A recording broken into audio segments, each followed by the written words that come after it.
آتاكم الرسول فخذوه وما نهاكم عنه فانتهوا آمنت بالله صدق الله مولانا العظيم وبلغنا رسوله النبي الأمين المكين الكريم ونحن على ذلك لمن الشاهدين والشاكرين والحمد لله رب العالمين. رفیقان گرامی، محمد رحمت عالم ہے، نفرت سے کسے دیکھیں، دیے بھی مصطفیٰ کے ہیں، ہوا بھی مصطفیٰ کی ہے. ہزاروں رنگ کے ہیں پھول گلزار نبوت میں، ہزاروں رنگ کے ہیں پھول گلزار نبوت میں، مگر گلشن میں سلطانی گلاب آمنہ کی ہے، مگر گلشن میں سلطانی گلاب آمنہ کی ہے. حضرات، آج کی اس جلسے سے منع کرے اس سے باز آ جائے. اس آیت کریمہ میں ہمیں یہ سبق ملتا ہے، اور یہ آیت کریمہ صاف واضح لفظوں میں یہ اشارہ دے رہی ہے کہ اللہ رب العزت نے اپنے حبیب مکرم صلی اللہ علیہ وسلم کو مالک و مختار بنا کر اس کائنات میں مبعوث فرمایا. میرے نبی حیات ہیں جو چاہو مانگ لو، میرے نبی حیات ہیں جو چاہو مانگ لو، مختار کائنات ہیں جو چاہو مانگ لو.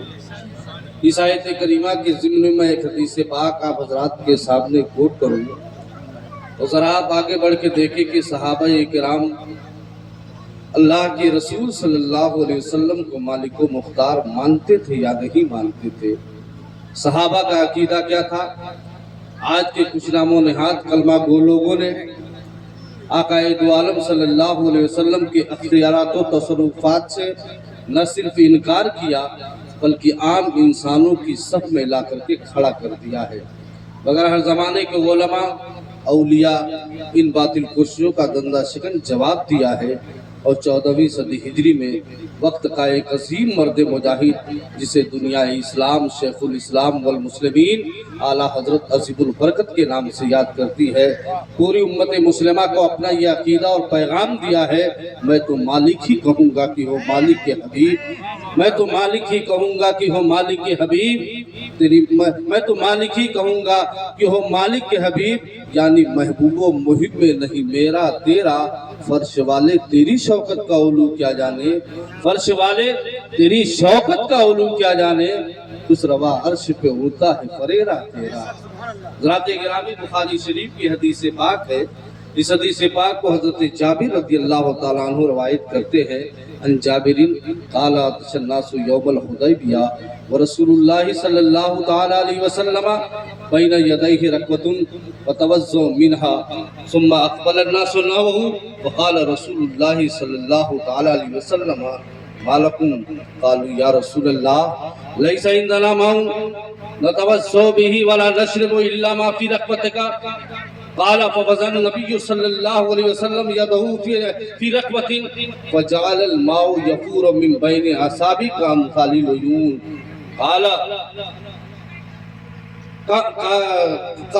فشربنا وتوضأنا فقلت لجابر كم كنتم يومئذ قال كنا 100,000 لکفانا کنا 500. اس حدیث کے راوی حضرت جابر ہیں.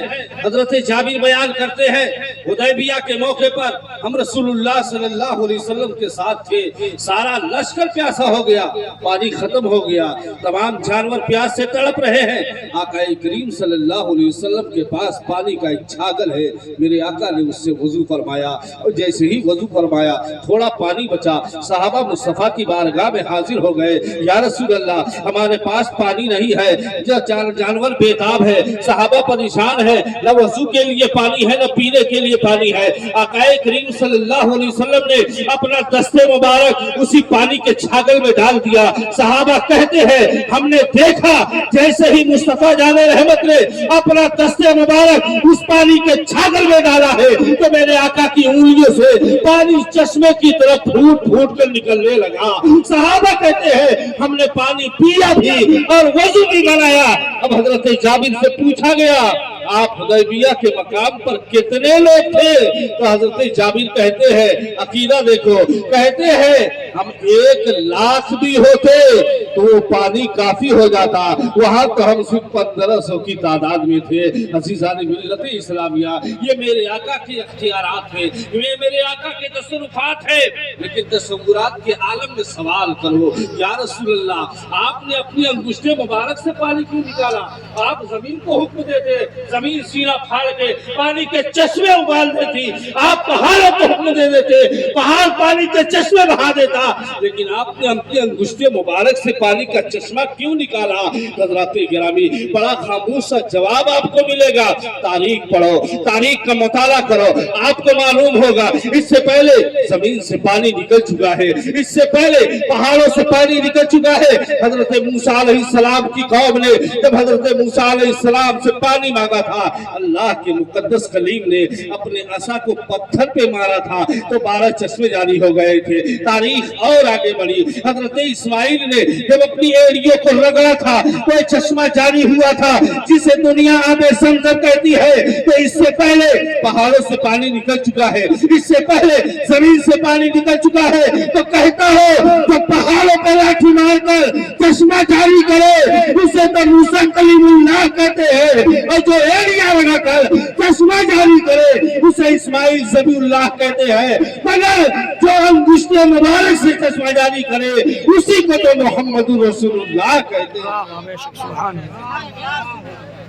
جو اپنے انگشت مبارک سے چشمہ جاری کرے اسی کو تو محمد رسول اللہ کہتے ہیں۔ مختار کائنات ہیں، جو چاہو مانگ لو، میرے نبی حیات ہے، جو چاہو مانگ لو۔ حضرات گرامی، یہ تو میرے آقا کے اختیارات و تصرفات ہیں۔ اگر میرے آقا کے شہزادوں کی بارگاہ میں آ جاؤ، میرے آقا کی اولادوں کی بارگاہ میں آ جاؤ تو ان کے تصرفات و اختیارات کو دیکھ کر آپ کی دماغ کی رگیں پھٹ جائیں گی۔ آؤ، جس عظیم المرتبہ ہستی کا یہ مہینہ ہے جسے دنیا سلطان الہند حضرت خواجہ غریب نواز کے نام سے یاد کرتی ہے، میں ان کی بارگاہ میں آپ کو لے چلتا ہوں۔ حضرت گرامی، حضرت خواجہ غریب نواز رضی اللہ تعالیٰ عنہ جب علوم ظاہری کی تکمیل کے بعد پیر و مرشد کی تلاش کے لیے نکلے ہیں، بڑی بڑی خانقاہوں کا سفر کیا، بڑے بڑے اولیاء کرام کی بارگاہ میں حاضری دیے، ہر بارگاہ سے یہی جواب ملتا تھا، معین الدین تمہارا حصہ ہمارے پاس نہیں ہے، یہاں سے آگے بڑھو۔ حضرت گرامی، حضرت خواجہ غریب نواز ہے، پیر و مرشد کی تلاش میں نکلے ہیں، چل رہے ہیں، خدا کی رحمت نے اس وقت کے سب سے عظیم پیر و مرشد حضرت خواجہ عثمان ہارونی کے چشمہ کرم پہ لا کے کھڑا کر دیا۔ اسی لیے کہا جاتا ہے جو مانگنے کا طریقہ ہے اس طرح مانگو، در کریم سے بندے کو کیا نہیں ملتا۔ حضرت گرامی، حضرت خواجہ غریب نواز ہے، جب اپنے پیر و مرشد کی بارگاہ میں حاضر ہوتے ہیں، سلام کیا، قدم بوسی کیا، دیکھا اپنے وقت کے بڑے بڑے مشائخ، بڑے بڑے اولیاء کرام تشریف فرما ہے۔ حضرت خواجہ عثمان ہارونی کی نگاہ جیسے ہی خواجہ غریب نواز میں پڑی، کہا حسن بیٹا تم آ گئے؟ کہا میں آ گیا۔ کہا ایسا کرو، پہلے 2 رکعت نماز ادا کرو۔ خواجہ غریب نواز نے 2 رکعت نماز ادا کیا، اس کے بعد فرماتے ہیں 21 مرتبہ آقا کی بارگاہ میں درود پڑھو۔ حضرت خواجہ غریب نواز ہے، 21 مرتبہ آقا کی بارگاہ میں درود پڑھتے ہیں۔ پھر حضرت آپ کے پیر و مرشد حضرت خواجہ عثمان ہارونی فرماتے ہیں اب سورہ بقرہ کی تلاوت کرو۔ حضرت خواجہ غریب نواز ہے، سورہ بقرہ کی تلاوت کرتے ہیں، جب تلاوت فرما لیتے ہیں تو آپ کے پیر و مرشد ارشاد فرماتے ہیں معین الدین آ، میں تجھے خدا تک پہنچا دیتا ہوں۔ معین الدین آ، میں تجھے خدا تک پہنچا دیتا ہوں۔ پھر اس کے بعد ہاتھ پکڑا، آسمان کی طرف نگاہ کیا، چہار تن کی ٹوپی عطا کیا، گلی میں خاص عطا کیا اور کہا معین الدین ہماری بارگاہ میں 1 دن اور 1 رات کا مجاہدہ ہے، جاؤ 1 دن اور 1 رات کا مجاہدہ کرو۔ خواجہ غریب نواز ہے، جاتے ہیں 1 دن اور 1 رات کا مجاہدہ کرتے ہیں، اس کے بعد اپنے پیر و مرشد کی بارگاہ میں آتے ہیں۔ اب اس کے بعد آپ کے پیر و مرشد ارشاد فرماتے ہیں معین الدین نگاہ اٹھاؤ، کہاں تک دیکھ رہے ہو؟ خواجہ غریب نواز نے نگاہ اٹھائی، کہا حضور میں عرش اعظم کو دیکھ رہا ہوں۔ کہا زمین پہ نگاہ ڈالو، کہاں تک دیکھ رہے ہو؟ کہا تحت الثری تک دیکھ رہا ہے۔ کہا ابھی کامل نہیں ہو، جاؤ 1000 مرتبہ سورہ اخلاص پڑھو. حضرت خواجہ غریب نواز ہے جاتے ہیں 1000 مرتبہ سورہ اخلاص پڑھتے ہیں. اب اس کے بعد واپس آتے ہیں تو آپ کے پیر و مرشد ارشاد فرماتے ہیں آسمان پہ نگاہ اٹھاؤ, کہاں تک دیکھ رہے ہو؟ جیسے ہی خواجہ غریب نواز نے نگاہ اٹھائی کہا حضور حجابات عظمت کو دیکھ رہا ہوں. تو کہا آنکھیں بند کرو, آنکھیں بند کیا. کہا میری 2 انگلیوں کے درمیان بتاؤ کیا دیکھ رہے ہو؟